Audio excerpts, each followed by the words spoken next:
ಈ ಹೊಸ ವರ್ಷದಲ್ಲಿ ನಿಮ್ಮ ರಾಶಿಯ ಭವಿಷ್ಯ ಹೇಗಿದೆ ಎಂದು ಸಾರಾಂಶವಾಗಿ ನೋಡುವುದಾದರೆ ಫಸ್ಟ್ ಕ್ಲಾಸ್ ಆಗಿರುತ್ತದೆ ಎಂದು ಹೇಳಬಹುದು. ಫಸ್ಟ್ ಕ್ಲಾಸ್ ಎಂದರೆ 60 ಅಂಕಗಳು. ನೀವು ಯಾವುದೇ ಕೆಲಸಕ್ಕೆ 100% ಪರಿಶ್ರಮ ಹಾಕಿ ಪ್ರಯತ್ನ ಮಾಡಿದ್ದೇ ಆದರೆ ನಿಮಗೆ ಅದರಿಂದ 60% ಫಲಿತಾಂಶವನ್ನು ನಿರೀಕ್ಷಿಸಬಹುದು. ಆದರೆ 100ಕ್ಕೆ 100ರಷ್ಟು ಪರಿಶ್ರಮ ಹಾಕಲೇಬೇಕು. ಸರಳವಾಗಿ ಹೇಳಬೇಕು ಅಂದರೆ ಈ ವರ್ಷದಲ್ಲಿ ನಿಮಗೆ ಬಹಳ ಪ್ರಯಾಸದ ನಂತರ ಫಲಿತಾಂಶವು, ಅಲೆದಾಟದ ನಂತರ ಆದಾಯವು ಲಭಿಸುತ್ತದೆ. ವ್ಯರ್ಥ ಪ್ರಯಾಣಗಳು, ವ್ಯರ್ಥ ಖರ್ಚುಗಳು ನಿಮ್ಮನ್ನು ಬೆಂಬಿಡದೆ ಕಾಡುತ್ತದೆ. ನೀವು ವ್ಯರ್ಥವಾಗಿ ಖರ್ಚು ಮಾಡಬೇಕೆಂದರೆ ನಿಮಗೆ ಆದಾಯ ಬರಲೇಬೇಕಲ್ಲ. ಖಂಡಿತ ಆದಾಯ ಬರುತ್ತದೆ. ಬಂದ ವೇಗದಲ್ಲೇ ಆ ಹಣ ನಿಮ್ಮ ಕೈ ಬಿಟ್ಟು ಹೋಗಿರುತ್ತದೆ. ಈ ಸಮಸ್ಯೆ ಸ್ವಲ್ಪ ಮಟ್ಟಿಗಾದರೂ ಕಡಿಮೆ ಆಗಬೇಕು ಎಂದಾದರೆ ನೀವು ಈ ವರ್ಷದಲ್ಲಿ ಅನುಸರಿಸಬೇಕಾದ ಸರಳ ಪರಿಹಾರವೆಂದರೆ ಬರಗಾಲದಲ್ಲೂ ನಾನು ಬಾಸುಮತಿ ಬಿರಿಯಾನಿಯನ್ನೇ ತಿನ್ನೋದು ಎಂಬಂತಹ ಗುಣ ಸ್ವಭಾವವನ್ನು ಬಿಟ್ಟು ಆದಾಯಕ್ಕಿಂತಲೂ ಕಡಿಮೆ ಖರ್ಚು ವೆಚ್ಚಗಳನ್ನು ಮಾಡುವ ಜೀವನ ಶೈಲಿಯನ್ನು ಅಳವಡಿಸಿಕೊಂಡಾಗ ಮಾತ್ರ ನೀವು ಈ ವರ್ಷವನ್ನು ಸಂತೋಷವಾಗಿಯೂ ಸಮಾಧಾನವಾಗಿಯೂ ಕ್ರಮಿಸಬಹುದು. ಹಾಗಾಗಿ ನೀವು ಈ ವರ್ಷದಲ್ಲಿ ಪ್ರತಿಯೊಂದು ವಿಷಯದಲ್ಲೂ ಪ್ರತಿ ನಿರ್ಧಾರ ತೆಗೆದುಕೊಳ್ಳುವಾಗಲೂ ಎಚ್ಚರಿಕೆಯ ಹೆಜ್ಜೆ ಇರಿಸಬೇಕು. ಎಲ್ಲ ಸರಿ ಇದೆ ಎಂದುಕೊಳ್ಳುವಾಗಲೇ ಎಲ್ಲಿಲ್ಲದ ತೊಂದರೆ ತಾಪತ್ರಯಗಳು ಪ್ರತ್ಯಕ್ಷವಾಗಿ ಬಿಡುತ್ತವೆ. ಸಮಸ್ಯೆ ಬಂತು ಎಂದು ತಲೆ ಮೇಲೆ ಕೈ ಹೊತ್ತು ಕೂರದೆ ಬುದ್ಧಿವಂತಿಕೆಯಿಂದ, ಚಾಣಾಕ್ಷತನದಿಂದ, ಉಪಾಯದಿಂದ ಸಮಸ್ಯೆಗಳಿಗೆ ಪರಿಹಾರ ಕಂಡುಕೊಳ್ಳಬೇಕು.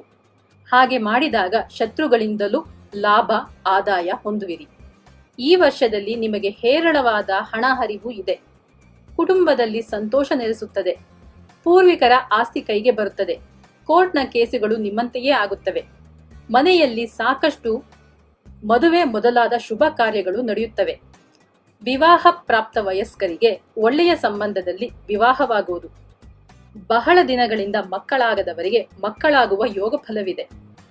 ಬಹಳ ಕಾಲದಿಂದ ಅನಾರೋಗ್ಯದಿಂದ ಬಳಲುತ್ತಿದ್ದ ನಿಮ್ಮ ತಾಯಿಯವರ ಆರೋಗ್ಯ ಸುಧಾರಿಸಿ ಅವರು ಸಹಜ ಸ್ಥಿತಿಗೆ ಮರಳುತ್ತಾರೆ.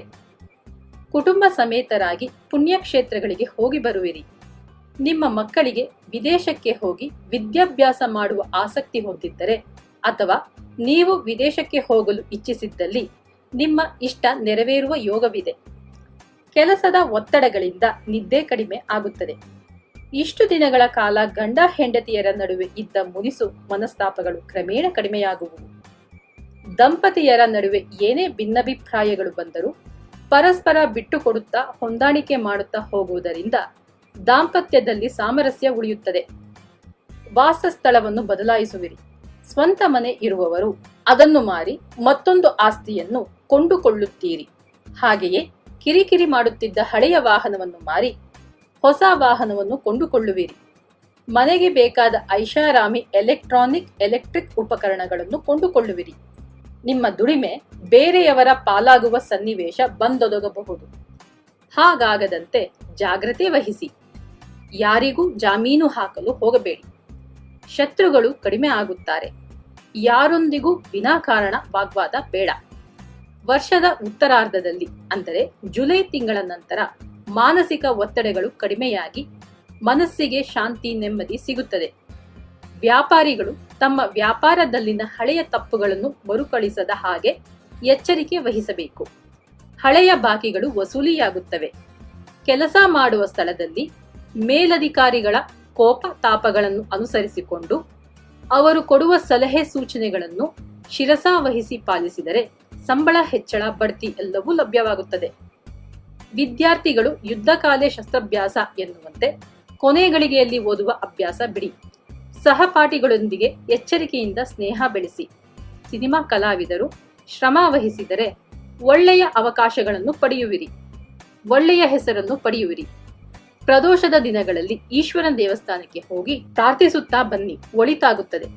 ಒಟ್ಟಿನಲ್ಲಿ ಈ ವರ್ಷದಲ್ಲಿ ಯಾವುದೇ ಕ್ಷೇತ್ರದಲ್ಲಿ ಗೆಲ್ಲಬೇಕಾದರೆ ಅನುಸರಿಸಬೇಕಾದ ಒಂದೇ ಒಂದು ತಾರಕ ಮಂತ್ರವೆಂದರೆ ಕಾಯಕವೇ ಕೈಲಾಸ ಎನ್ನುವುದೊಂದೇ.